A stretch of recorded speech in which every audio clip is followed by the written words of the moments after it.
bagaimana menasihati orang tua. Nah, ini menasihati orang tua yang paling sulit ini, ya, karena orang tua itu merasa diri sebagai orang tua kita, merasa lebih banyak pengalaman, merasa lebih banyak tahu daripada kita.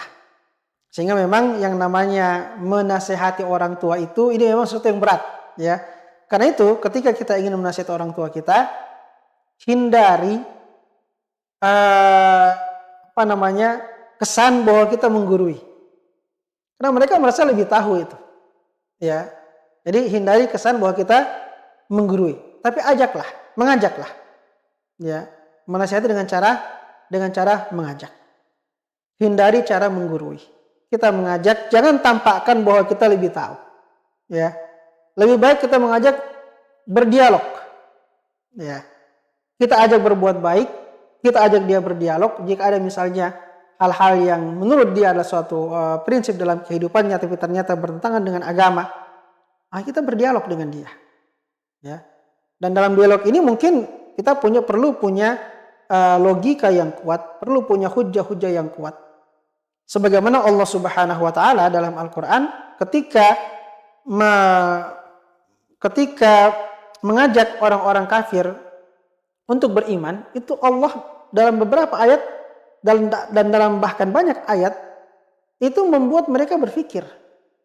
Ya, membuat mereka berpikir. Allah bercerita tentang alam semesta, bagaimana Allah ciptakan langit dan bumi, Allah perjalankan matahari dan bulan, Allah pergantikan siang dan malam, bagaimana Allah turunkan hujan, tumbuhkan dari tanah tumbuh-tumbuhan. Itu semua Allah jelaskan kepada orang-orang kafir sebagai sebuah hujah yang membuat mereka berpikir, ya, bahwa jika itu semua dilakukan oleh Allah, maka Allah lah yang paling berhak untuk disembah, bukan berhala-berhala yang tidak punya kekuatan sama sekali. Maka menasihati orang tua, hindari kesan menggurui. Hindari kesan menggurui, tapi ajaklah. Kita mungkin bisa mengajak hadir di pengajian, ya. Ayo ayah, ibu, ini ada pengajian bagus, ini ada ustadz terkenal misalnya lagi datang di kampung kita hadir, ya. Kalau perlu kita bonceng motor, kalau kita punya mobil, bawa mobil, dia naik mobil ke tempat pengajian, diajak dan dimotivasi.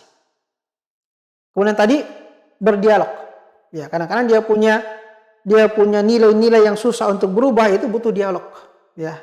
Dialog dengan cara yang hikmah tentu saja. Ud'u ila sabili rabbika bil hikmati wal mau'izatil hasanah wajadilhum billati hiya ahsan. Ajak dengan cara yang hikmah, berikan pelajaran-pelajaran yang baik, ya. Kemudian jika harus berdialog, maka berdialog dengan cara yang billati hiya ahsan, dengan cara yang terbaik. Apalagi ini orang yang lebih tua daripada kita, apalagi kalau dia adalah orang-orang tua kita. Ilmu apa yang paling baik diajarkan pada mereka? Tentu yang paling pertama ilmu akidah tentu saja, ya, tauhid, ya, utamanya.